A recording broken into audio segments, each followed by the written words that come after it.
As an artist, I work between the intersection of visual arts and dance. This, opposition of encounter of these two fields is something that I play with.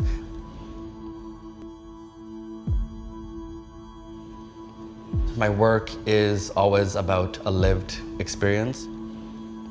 My family emigrated from Kenya to Canada in 1989. And this sort of idea of working and finding a place of home has always been a question for me. So this sort of idea of identities, who am I, is a question that is constantly played in my work, not just through cultural identity, but also as a queer, a person who identifies, outside of the peripheries.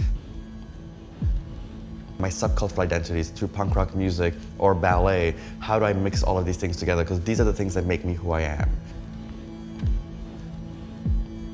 As an artist, I think that identity is constantly in an action. I'm looking at the dance floor as a space of agency, as a space of freedom. Dance becomes an index for a release.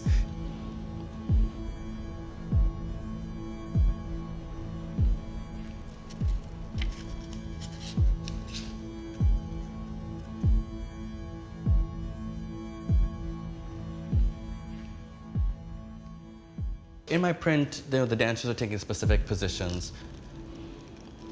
Arabesque isn't a position, it's more of a gesture or a motion or a movement, and it's sort of seen as the othered position. Arabesque meaning Arab-like.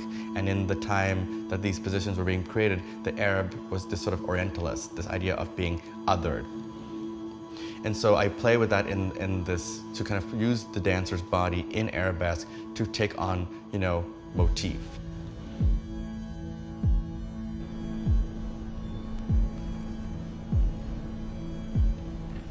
So within the print, you'll see 49 bodies of repeating dancers. 49 has a significance to me because it looks back at the Orlando massacre, where people went to dance in the nightclub. People of color, queers of color, fell to the dance floor and didn't get up again.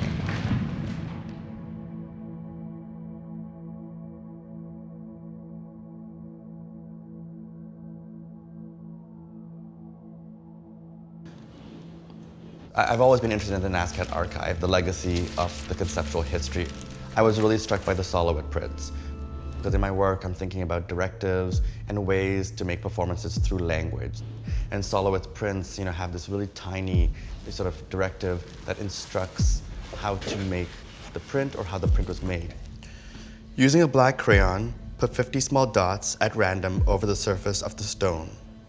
Then connect each dot with a straight line. Print the result in 4 colors, yellow, black, red, and blue, by turning the stone a quarter turn for each color. The Sol Lewitt print definitely for me was a prompt. These sort of drawings, these sort of patterns were ways that, the court of Louis XIV drew things to make a sense of a movement. So I've taken one of these floor patterns, these beautiful filigrees, and we've rotated it 4 times. So it almost for me is a metaphor for the chaos in the nightclub, or the kind of idea of this sort of free body moving.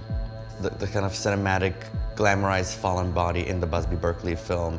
And then that mandala is shifted. So it's almost like creating an animation of space where this body is seemingly look like it's moving, or it's flat on the piece of paper, so it looks like it's fallen.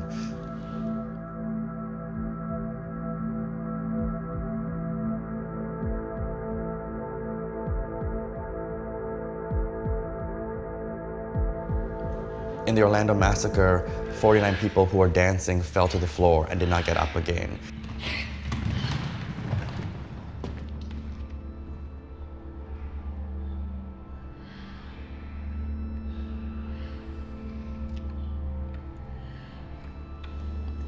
People of color, of queer identities, fell to a dance floor and died in a very traumatic experience, one that has made all queers aware of our safety and our civil rights.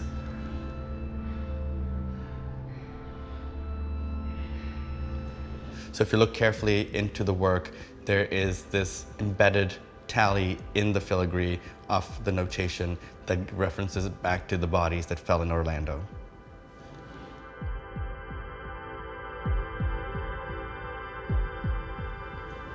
As an artist, I want to create dialogues. I want to be able to stand up and be an activist and to create, a space for others to feel they have voice. So within my work, I'm asking questions. This print is something that I want you to look at it, to enjoy it for its aesthetic beauty, but to also think about the significance of what it means to you.